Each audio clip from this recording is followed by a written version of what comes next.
Welcome back to Unlocking the Secrets, your portal to enlightenment, growth, and transformation. Hello, great people. How are you? My name is Dennis M. I'm so much excited to have you in this channel, and I'm glad that you have chosen to watch this video. And today, I have something in store for you that I want us to discuss through the entire video. Please stay with me from now until the end of this video, and I know by the end of it, you'll have something to learn. I want us to discuss about something very important that we are experiencing day to day. Number one, I want us to discuss about building a winning team. All right. So the entire video, we will be discussing strategies in which that you can employ to build a winning team anywhere you are for whatever reason, whether it's a football team, whether it's in your company, your organization, at church, at home, whatever team you're building, it requires these specific strategies that I'm going to share with you in the entire video. Now, there are some of the things that people have as misconception, because building a winning team, it's about prioritizing collaboration, trust, and shared visions. All right. And actually, most of people, and I believe maybe you're one of them, they believe bringing together talented individuals is what will make them have a winning team.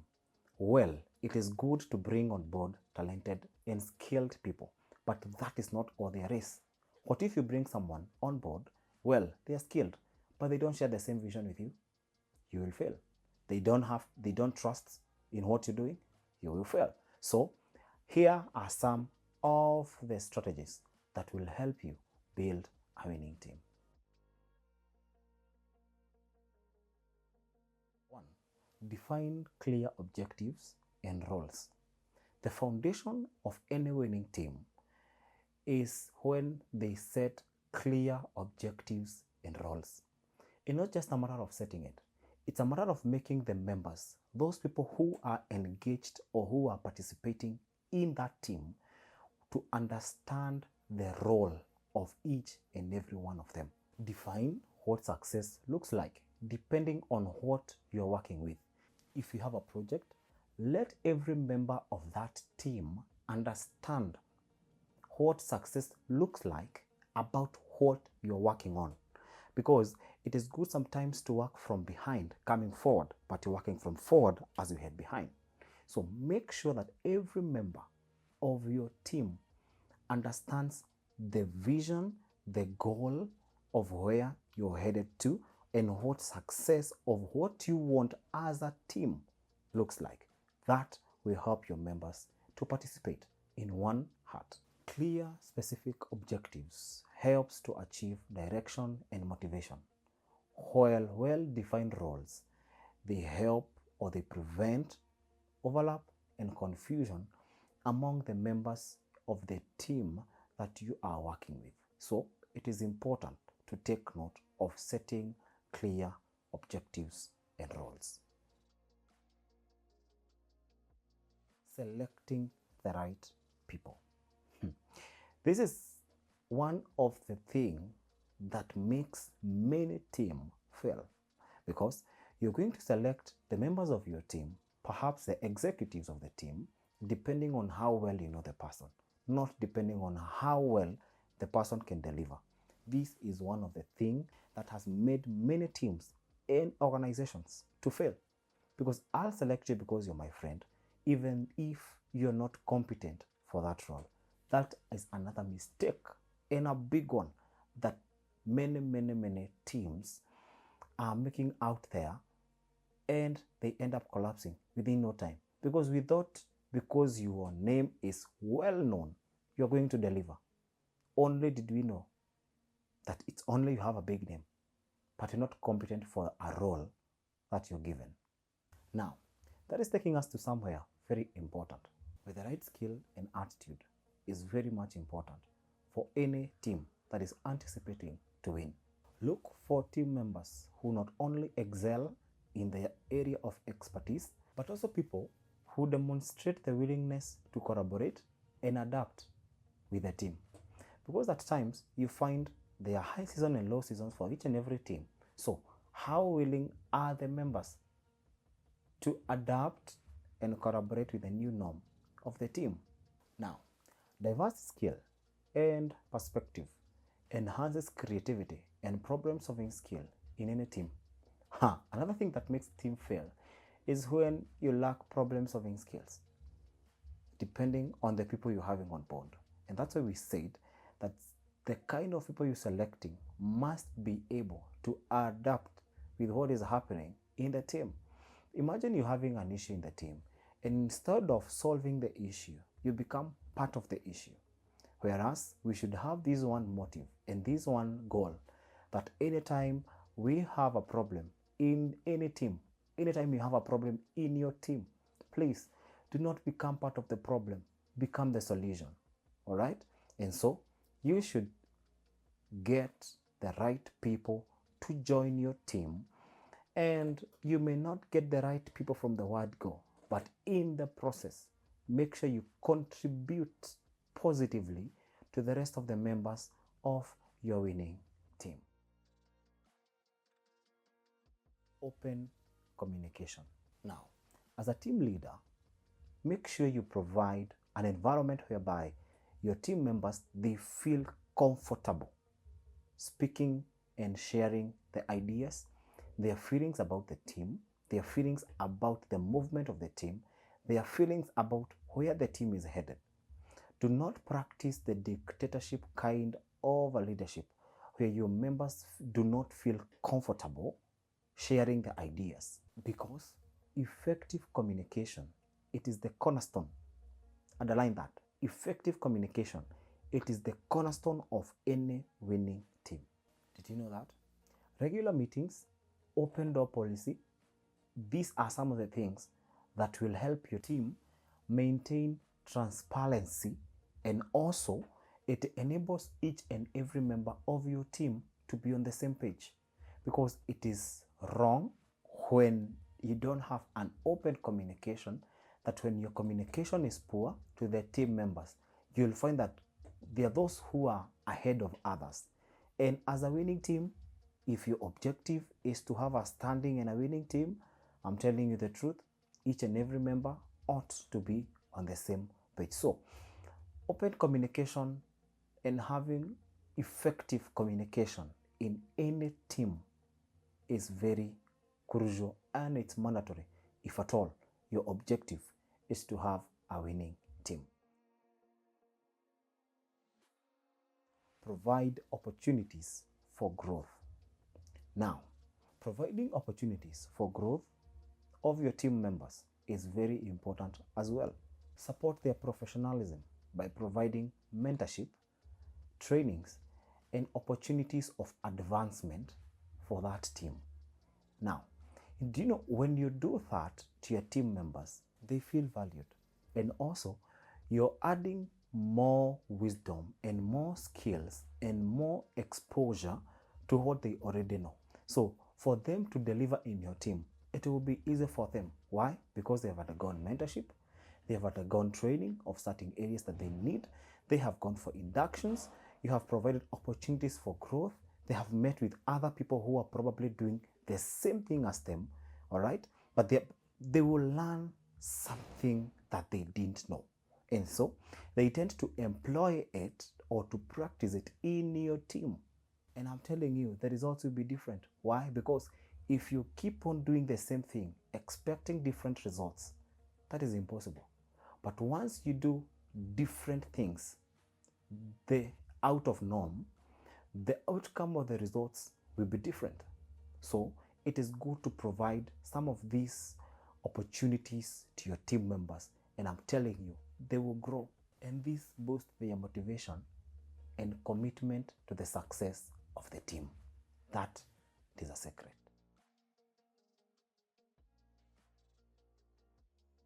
Set up feedback mechanism. Regular feedback helps individuals and teams to grow continuously.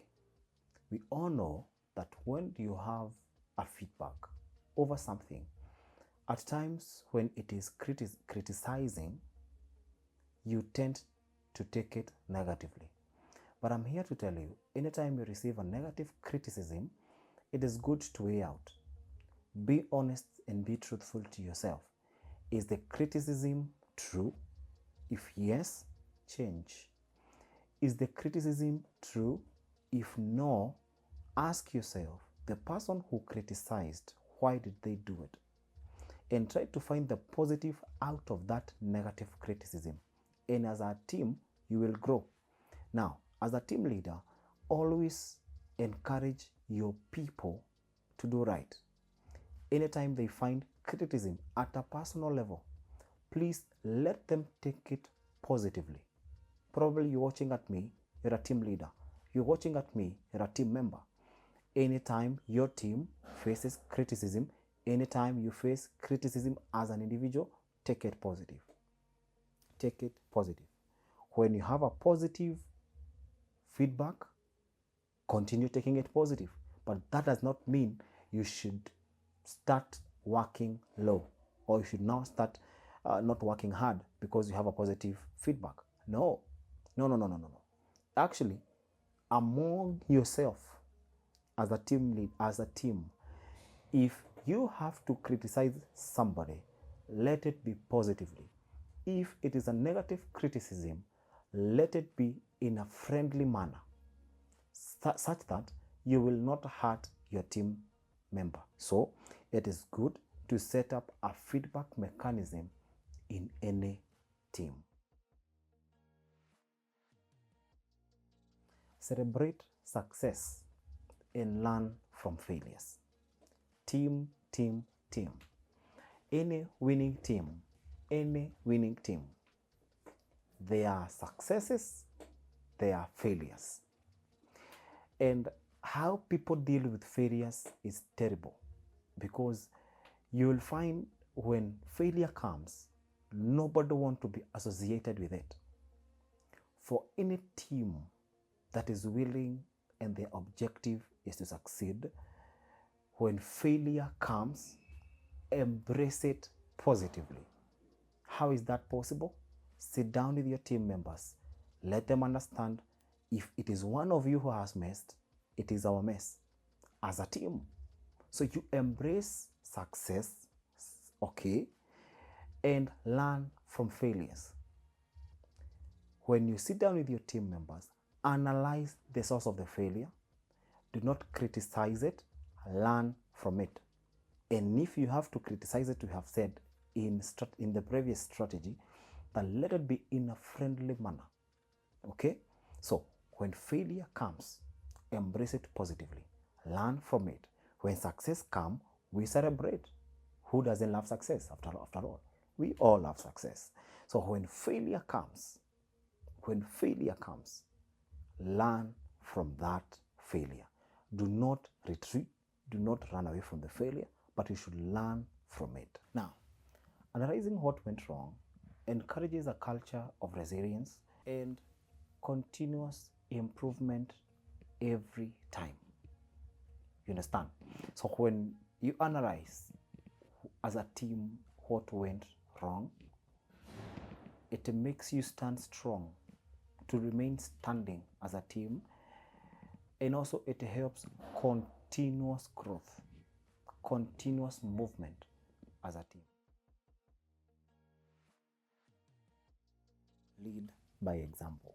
As a leader, your behavior sets the tone of your team. Did you know that? That as a leader, your behavior sets the tone of your team. And that is why we say you can't lead from behind. You only lead from front. You lead by example. Actually, your style of leadership influences team's dynamic and helps establish a strong culture and a positive one in your team. So, as a leader, much is expected from you. We've said what you want to see in that team, be it by yourself first, then it will duplicate by itself. Why? Remember what we said?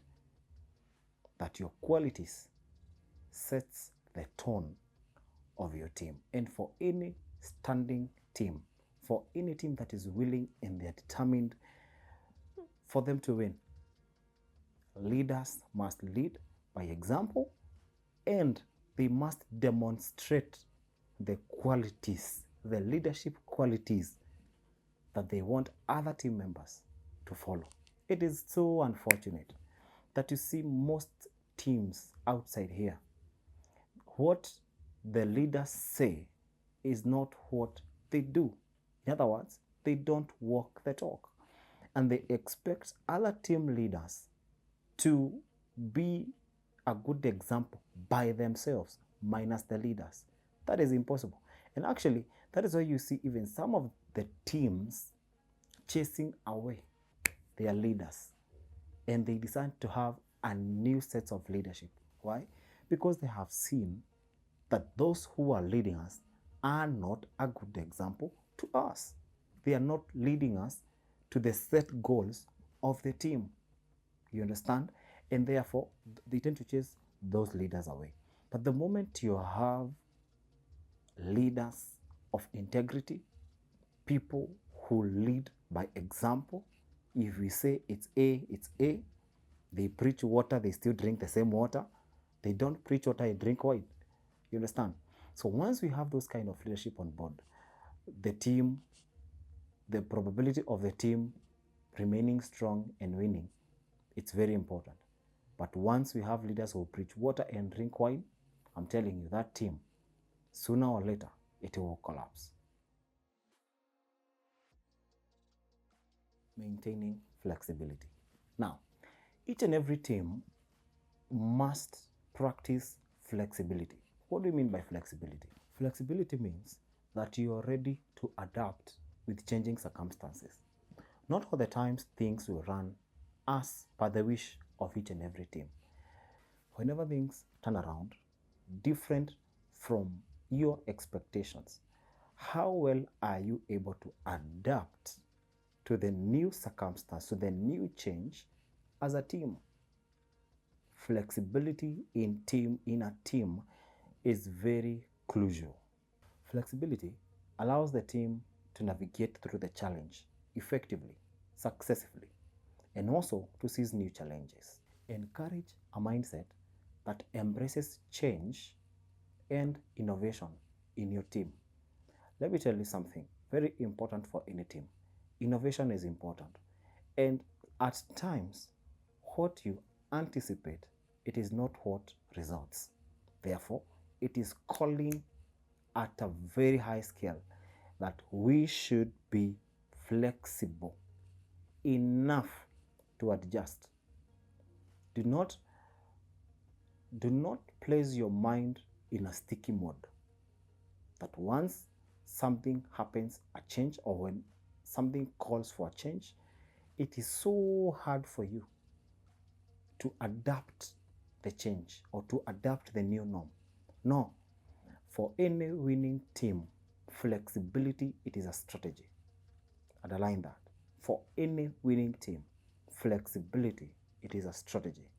If we say we are going to use plan A and then we get to 70% and we need to employ plan B to reach 100%, we want to do that, because at the end of the day, what we want, it is the winning of the team, the standing of that team. That is what we are interested in. So maintaining flexibility in a team, it is very much important. Thank you so much for watching. That's all for today's video. If you have not subscribed to this channel, please consider subscribing to the channel. Like the video, share the video, comment on the comment section. Let me know what you think about it. Let me know what video you want me to do next, and I'll do that for you. Thank you so much, guys. I love you. My name is Dennis M.